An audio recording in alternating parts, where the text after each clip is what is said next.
మన దేశం digital India అయిపోయే ఆకాశంలో రాకెట్లు దూసుకుపోతున్నాయి మరి. కానీ మన లీడర్లు యాప్లు తయారు చేసేటప్పుడు మనోళ్ళు కొనగట్టుకో తిరుపతికో పోయి దేవుడికి గుండ్లు ఇస్తారనే ముచ్చట మర్చిపోయినట్టున్నారు. ఇక మైదాకు పెట్టుకున్నా గొర్రెల పెట్టి వేసుకున్నా సుత యాప్లు పనిచేయాలి. మంచి మనమే అయినా సరే పక్కా కరెక్ట్గా అనిపించాలి.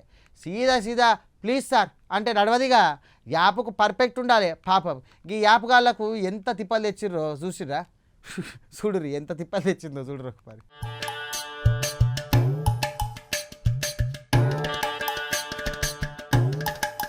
మహబూబాబాద్ జిల్లా కోంటిపల్లి అనే ఊళ్ళే ఇవాళ పొద్దుగాలనే టెక్నాలజీ సాఫ్ట్వేర్కి పిచ్చెక్కించే ఒక ఖతర్నాక్ ముచ్చటే జరిగింది.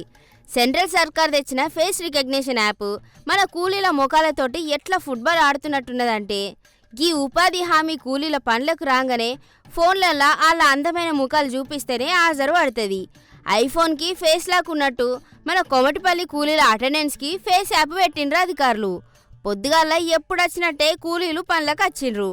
గుంతలు తవ్వడం పక్కన పెట్టి ఆఫీసర్ ఫోన్ ముందు నిలబడి హాలీవుడ్ రేంజ్లా ఫోజులు ఇయ్యాలే పనులకు వచ్చినోళ్ళు ఎవ్వరైనా సరే. నెట్వర్క్ రాక ఒక్కలైతే ముఖం మీద ఈగ వాళ్ళన యాప్ ఒప్పుకోవట్లేదని ముఖానికి రకరకాల సర్కస్లు ఫీట్లు చేసుకుంటా ఎండల సుక్కలు చూడబట్టే. కోటిపల్లి అనే ఊళ్ళో ఉండే మలయాళ శ్రీనివాస్ అనే అన్న మొన్ననే కొండగట్టు ఆంజనేయ స్వామికి భక్తితోని గుండు కొట్టించుకున్నాడు. ఒక్కోపారి మనమే గుర్తుపట్టాం మనుషులను గుండుతోటుంటే, మరి పాపం గా యాప్ ఏం గుర్తుపడుతుంది? దాని ముందు నిలబడితే దాని కళ్ళు తిరిగినాయట. మొన్నటిదాకా జుట్టుతోని జూనియర్ ఎన్టీఆర్ లెక్క ఉన్నోడు గియాల గుండుతోని గిట్లా కనిపించబట్టే. దట్ ఇది సీనన్న కాదని గుర్తు సుతం పట్టలేదు.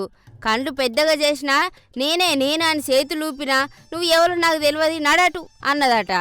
ఆగు బిడ్డ, నన్ను గుర్తుపట్టవా? నేను గుండు తీసుకుంటే నా దోస్తే కటిఫ్ అంటవా అని అనుకున్నాడో ఏందో. గూగుల్ సైంటిస్ట్లకే మైండ్ బ్లాక్ అయ్యే రేంజ్లా ఒక ఐడియా వేసిండు. పక్కనే ఉన్న కూలీ జుట్టును అంటే పక్కనున్న ఇంకో అక్క జుట్టును జర అప్పు అడిగిండు జరసేపు. గుండు మీద విగ్గులేక అడ్జస్ట్ చేసి ఇక చూడు నా ప్రతాపం అన్నాడు. ఆ జుట్టు సపోర్ట్తోని ఫోటో తీయంగానే యాప్ సాఫ్ట్వేర్ అబ్బా జుట్టు వచ్చింది ఈ అన్న మా సీనాన్ననే అని ఓకే రైట్ అని అన్నది. అక్క జుట్టుతోని సీనాన్న చేసిన ఈ హాలీవుడ్ రేంజ్ మాయాజాలం చూసి పక్కనున్న కూలీలందరూ అవాక్కయ్యి నువ్వు మామూలోనివి కాదు సామి అని ముక్కు నేలేసుకుండ్రు. ఇప్పుడు ఫేస్ అనేది మాకు ఫోటోలల్లో రావడం లేదు.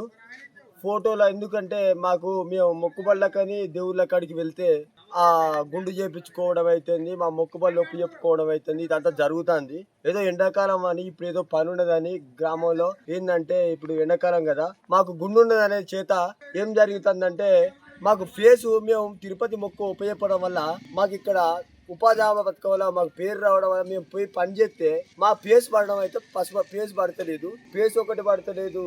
ఏలు ముద్ర మేమైతే ఆసాములో మేము పని చేయండి కూటగా ఆడితేనే పాట పాడుతుంది. ఏందైతే మాకు రెక్కాడితేనే డొక్కాడే జీవితాలు మా అందరి. ఏం జరిగిందంటే కేంద్ర ప్రభుత్వం మా ఏలు ముద్రలు మా ఫేస్ రికగ్నైజేషన్లు ఇవన్నీ బంద్ చేసి మాకు కేంద్ర ప్రభుత్వం సహాయం చేయాలని దయచేసి కోరుకుంటున్నాం. అయితమైనా గాని టెక్నాలజీ వాడుడు మంచిదే సారు, కానీ గుండు గీసుకుంటే గుర్తుపట్టని యాప్లు తెచ్చి కూలీలో పొట్టగట్టడం ఏంది? సరే రేపు పొద్దున ఎండ దెబ్బకు ముఖం నల్లగా మారినా లేదంటే పెళ్ళంతో తన్నులు తిని ముఖం వాసినా గీ యాప్ గుర్తుపట్టదా అని కూలీలు గట్టిగా నవ్వుకోబట్టే.